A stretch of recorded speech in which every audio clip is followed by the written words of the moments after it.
Any astrologers that you felt impressed you? Or maybe let's come back to when you shifted to UK. You know, in UK there was this MK Gandhi, Yes. pretty popular. So, how was your experience with him? You met him, or? Yes, I actually, when I moved to UK, I used to have a shop, and my shop was in Marylebone, which is in central London.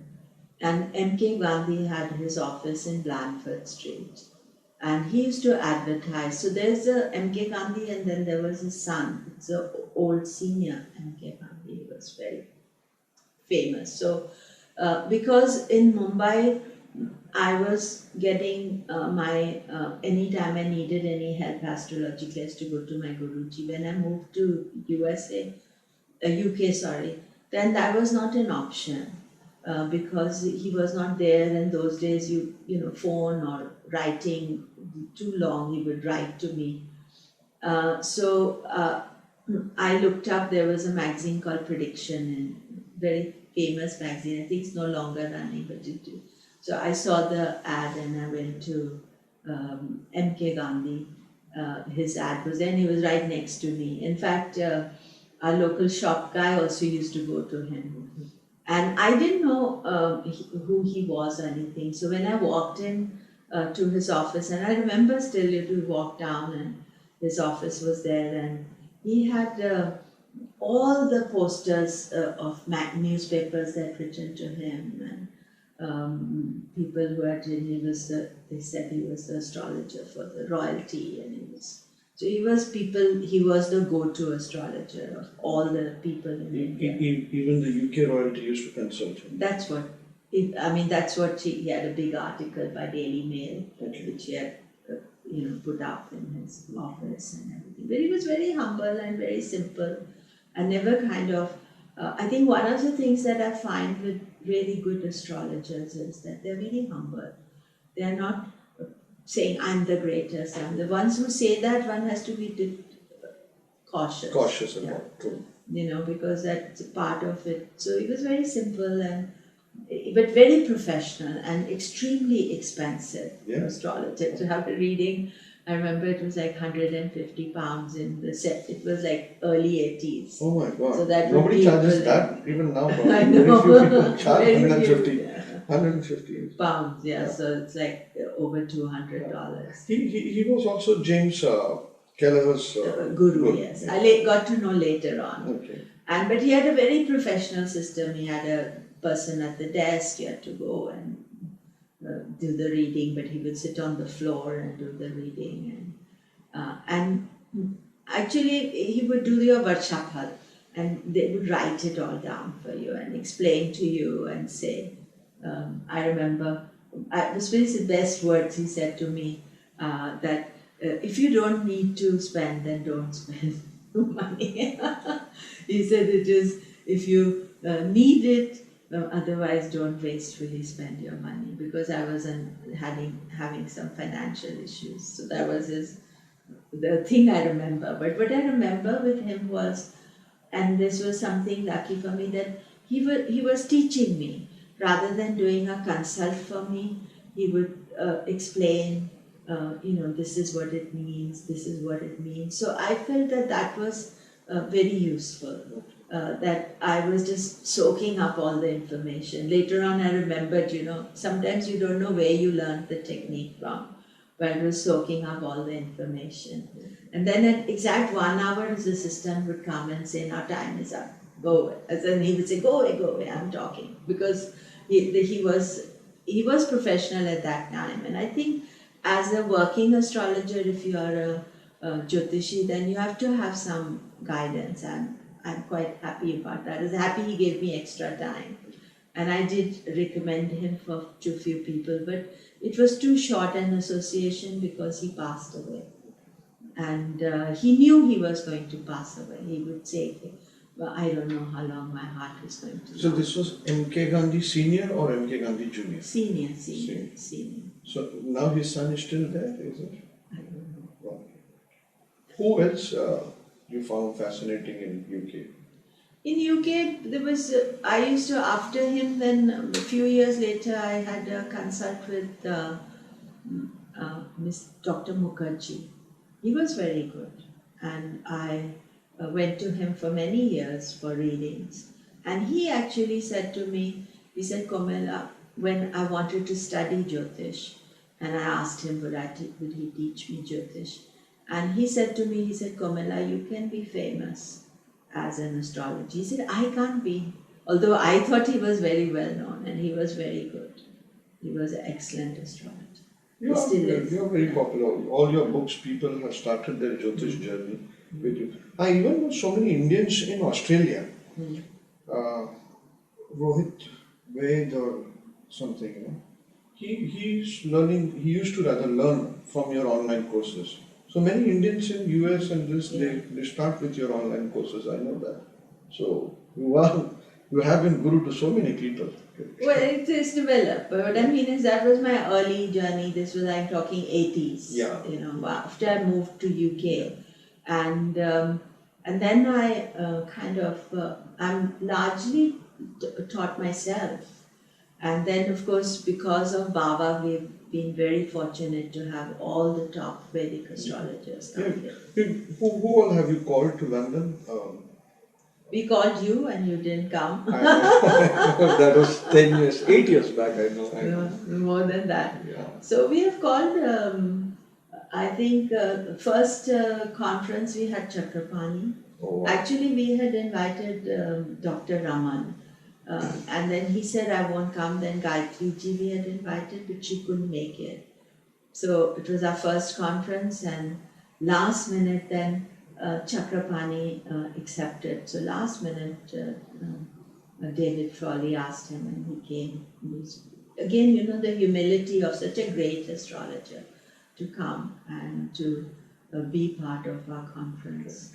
And so we started with Chakrapani, then we've had Archie Krishnan, Dr. Vasan, we've had Professor Jayashekhar has come many times. He's a great scholar. Yeah,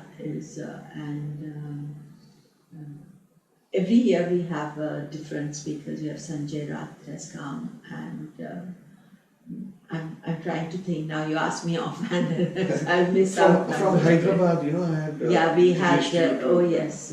We had Professor from. His son also, Shastri. CVB Subramanian Subramanian Shastri. In fact, he was a very interesting experience. He did a wonderful workshop. Okay. And what happened that I had met him with you at that conference in Visakhapatnam. No, I met him in Visakhapatnam first. Oh, yes. That's how we went to Hyderabad. Yeah. Right. So we met him at that conference, which was by Swami Shivananda Murthy. Yeah. And so at that conference, it was an Andhra conference, and he spoke in, Telugu. So I thought he's speaking in Telugu because that's how he speaks. And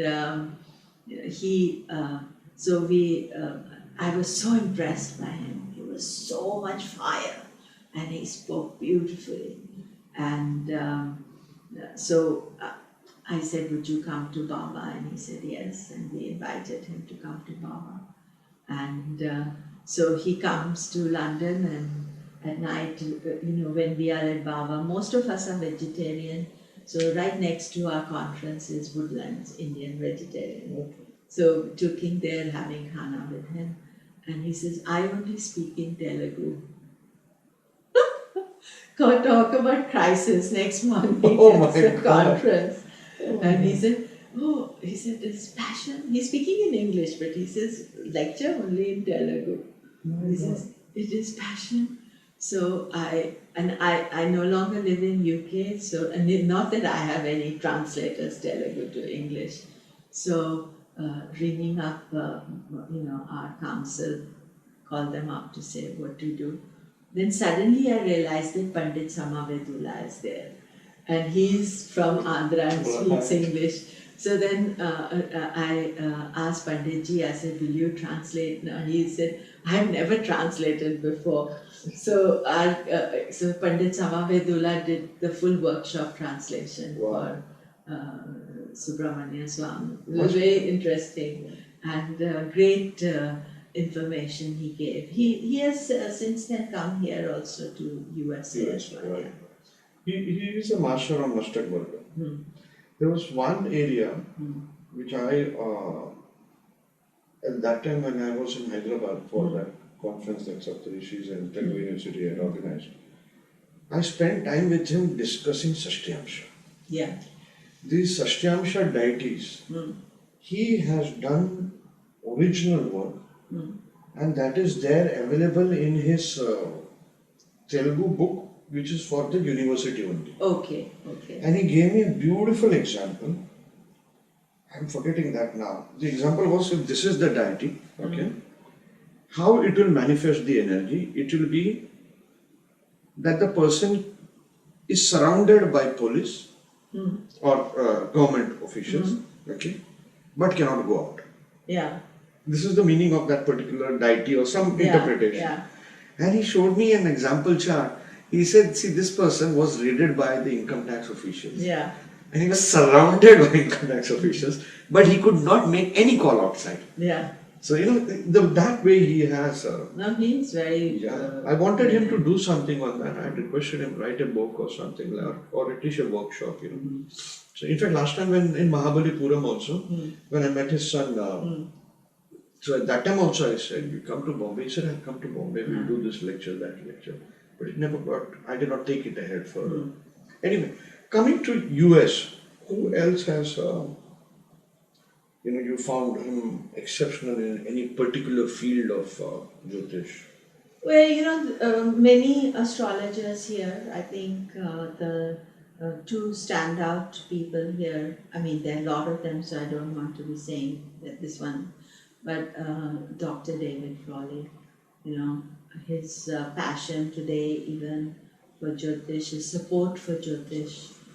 Anytime you ask him, even though he's very busy now, but his multi-dimensional knowledge, I think, on every subject, not just Jyotish or anything. So it was a proud moment when he got the Padma Bhushan for all astrologers, to get that. That was really very good. So I would say that he's a scholar, proper full-time scholar, and one could say maybe born past life in India. He has done a lot of work on it. And it's not, you cannot ever doubt his energy. And the second person is Dennis Harness. You met him, I think you interviewed him as well. And Dennis also, for the support of Jyotish, he's a psychologist, so he does psychology and Jyotish mostly in his teaching. But Dennis is one of the people who was the backbone of Jyotish here, in the sense that he did all the organization. We used to have conferences with 200-300 people. For Jyotish, that's very rare. Right. You can go to UAC and you have 1,500 people, but that's a Western astrology in their home. Whereas when you have Jyotish, you get much smaller people because it's alternative as it is, astrology is alternative. Yeah. And it's alternative of an alternative, here. It's not a mainstream subject. So, and Dennis has been on the head of Kepler College, he's done East-West astrology. Also, I feel what is very important for us as astrologers is not to dishonor other schools of astrology, not to put ourselves high that we are the best. Everybody has their own way of teaching and honoring. So I think as far as what contribution to Vedic astrology in USA, he has done a lot of work. There have been a lot of other people as well. But, now Dennis has restarted his conferences in Sedona, and every November he does the conference there. But for the commitment, there's not just, there are a lot of people who can be astrologers for a short time, but for commitment over the years. So these conferences and Jyotish, it's been since 80s he's been involved, but doing the conferences since the 90s. And then now when there were no conferences, to start and to regularly do them. So I think for that commitment and for No, that was good that he restarted it. I mean, there was some gap in between. yeah. Yeah. 2 years back, I think he started it at that time. But now this is the Third year. third year, Third. fourth year. Fourth. Third year, fourth year. Third year.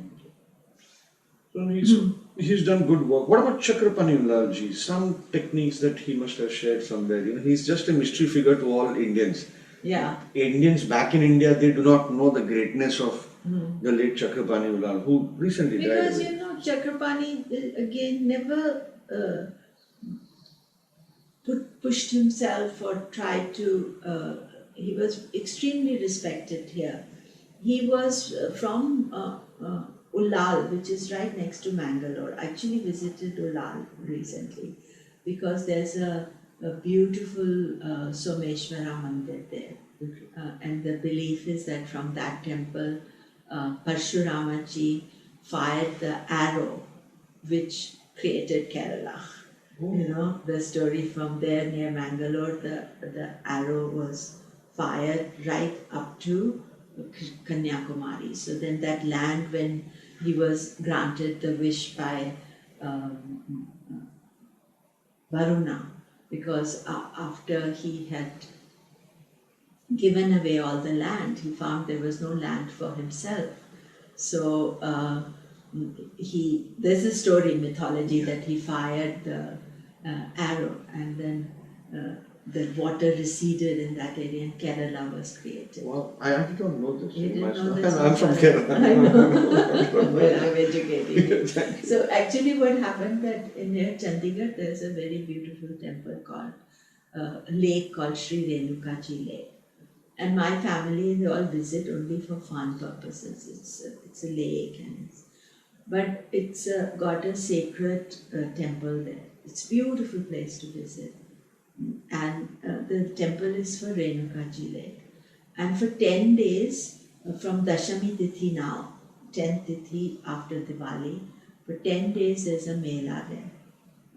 Maybe it starts after Diwali and the Dashami Tithi and all the chief minister everything. Million people come there, only once a year. Because the belief is that even now Parshurama comes and visits there. So, and they said that because he's Venus incarnation and he's Amar, a Venus incarnation of Lord Vishnu, and he's Amar always. And so he's still living. He's a living avatar. So, because I've been to Sri Renukaji Lake many times and the Renukaji temple, and so I'm thinking that where in South India does Lord Parshurama live? Been to Kerala many times, and everybody says Kerala is like Shukra, is like Venus. It's beautiful, and you know it's and so we spent hours online with my assistant in Chandigarh trying to find where Parshurama lives elsewhere. So I go to Kerala and I open one book, and the first thing says this is Parshurama's land. So Kerala is, so the belief is this, that what happened was that his father was Saint Jagdagani, and the Saint Jagdagani had the Kamdhenu cow and the ashram, and he was killed by one of the demon kings who killed him, so that he wanted Kamdhenu, because he had come with 1,000 soldiers, and he came to the ashram and there was no food, but the ashram kept giving food to 1,000 people. So he said, so when he realized, so he killed the saint. So in that, Parshurama is both a Kshatriya, warrior, but a Brahmin. He's a warrior Brahmin. So he removed 21 lineages of Kshatriyas.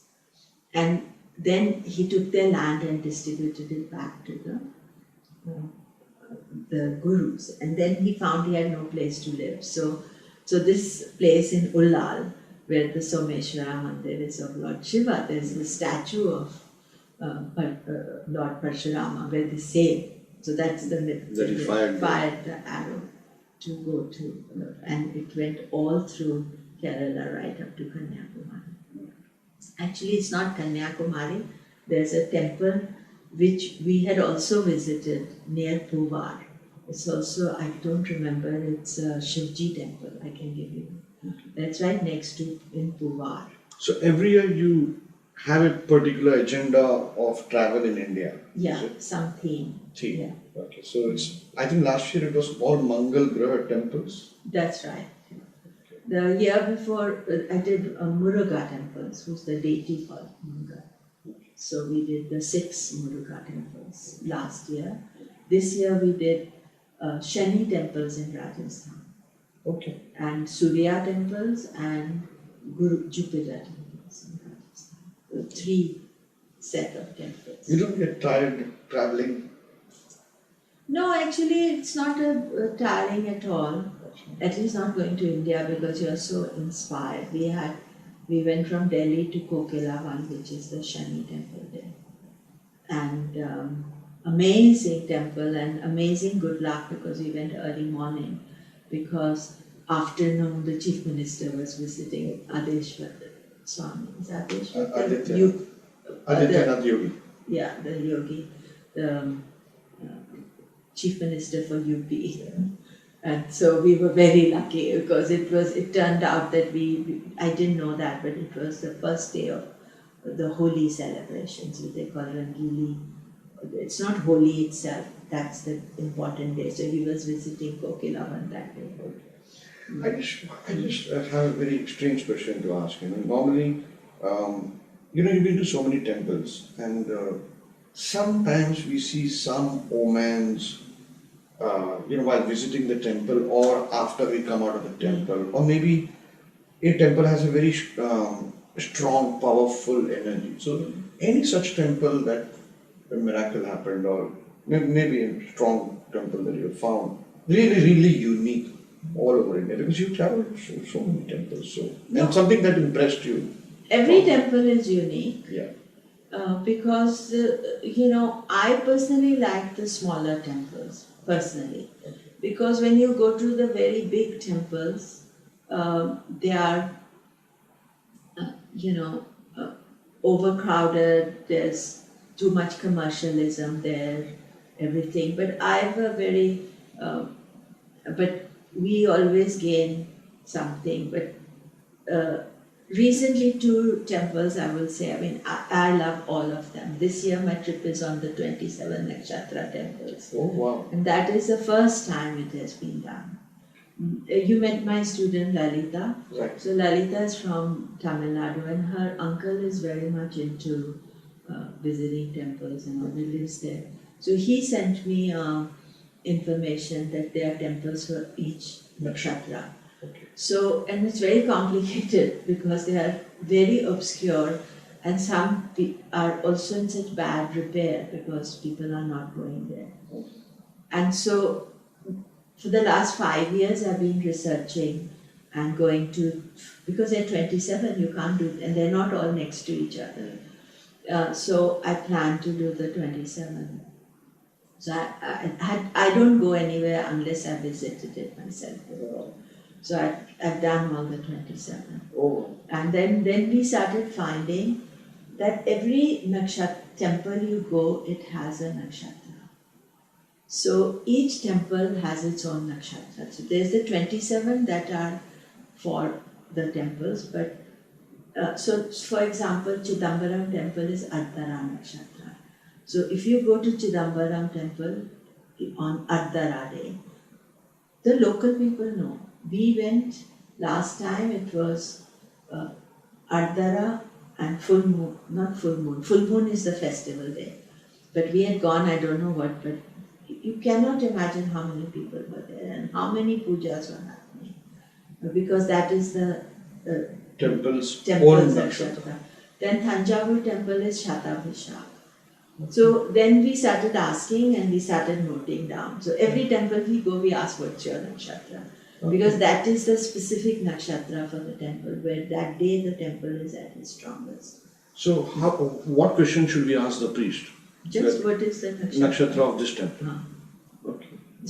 In South India, Okay. at least we in Tamil Nadu, wherever you go. So we started asking this the thing. But in the last few years, some of the most beautiful experiences was, and when we go as a trip, there's some kind of luck factor that doesn't have. Sometimes I go alone, it happens, but when you go as a group and there's something that happens always. We could say it's a opportunity, it's something. But we went to Rameshwaram. Now I've been to Rameshwaram myself and had not a very good experience alone because there are a lot of commercial people and all that. So, but we were right next to it, so we went to Rameshwaram, and I went the day I went first time. There was a storm there, and they had no hotel there to stay. There was no towel. There was all the Nimitta was negative. They were having a tsunami, not tsunami, but a storm type of thing. So anyway, we went to Rameshwaram temple, and this is where knowing spiritual friends is a good idea. So Swami Sita said, if you are going, I love Rameshwaram, she said. She said, if you are going there, you must go to the wells. To the wells. Wells? Goa. Goa. Okay. So I had no idea because you don't know. And then and the second thing she said, you must go to the Patanjali temple. Because Patanjali is very connected to, so Patanjali, the main Patanjali temple is Chidambaram. That is where all the pujas are done by Patanjali, even today. And so anyway, so Rameshwaram temple. So now I have my tour organizer, and we had a local person. And so we said we want to go to the wells there. So there are 21 wells and you have to take a change of clothing. And so we said, no, I said, I don't want to change my clothing. So he said, don't worry, we just sprinkle water on you. We can go and see the wells. So if you go to Rameshwaram, first you have to bathe in the river there, in the sea. So we have serious students, so they all bathe. And then, so the first well we went, he sprinkled water. Second well he took the bucket and all the water. So all of us, it was such a powerful experience because each well, you're being cleansed. It's like a personal abhishekam done. And so the priests are there, they pick up and they pour water over you. And so by the time you've done 23 wells, it's the most fabulous experience of anybody. But I would suggest if you're going, you should have a guide. If you know you've gone many times, so we had a guide. Maybe you have to pay for the guide because it's his job. He said, your group, it took me 5 times the amount of time. Normally, he says, I do this all the time, do it quickly. But it was beautiful experience. And it's like they say each one is, the sins are being washed off. And so that was a very beautiful experience. The second one, that is the most rarest of rare temple, is called Vakrakali temple. And she's a Kali goddess for retrograde planets. Oh, really? Never. And this we learned from a Nadi. We went to Vedishwar and Kovil for Nadi. So one of the students got the remedy that she has to go to the Vakrakali temple. So because it was a remedy, so after the next year we planned to go. And it's 1 hour away from Pondicherry. And it's got another more serious name because it's Shivji temple. But as you enter the temple, there's a little temple for Goddess Kali. And that is the temple for the retrograde planets. So if you have, of course, the 2 major retrogrades are Rahu Ketu. So they have a beautiful Rahu Ketu behind the Kali temple shrine, which is relatively common in South India. You always have Rahu Ketu placement. But the Vakra Kali is beautiful little temple, and Kali is all broken, like she's got a body a little bit. But they do the puja there, and it's beautiful. So for retrograde planets, if they are bothering you, then that is the temple. Amazing. I mean, sitting in India, I did not know about this. You know, we should do one more video on some of your experiences in these temples. You know, like you mentioned about Vakrakrali temple. Yeah, we can You do. know, and what, like, you know, many a times we go to popular temple, but we do not know that there is some special well over there that that do not miss it out Yeah. for something, you know, because you have such great guides and you spend time. See what happens, because the Shivananda's ashram in Madurai. So their go-to temple visit is always Rameshwaram. Okay. So whenever they want to visit, and Swamiji has been to Rameshwaram many times, and you can do the pujas and all that. And I didn't know, because I told you I'd been there before, but I had the correct guidance, and we want to go again because it was such a and they were so welcoming. We thought they will not be welcoming. We were there for just 2 days, but the students went on their own. They had darshan. They went in the morning. They went in the evening without me, you know, without guides and all that. And then we also landed up there on some Navami Tithi for Lord Rama. You know, sometimes in program you can't plan that you're going at the correct Tithi and the correct thing. So I think yes, there are some fabulous temples in India. Well, we're going to be back with you on a temple tour kind of thing, you know, and more experiences in Jyotish. Thank you so much, Komilla ji. Thank you so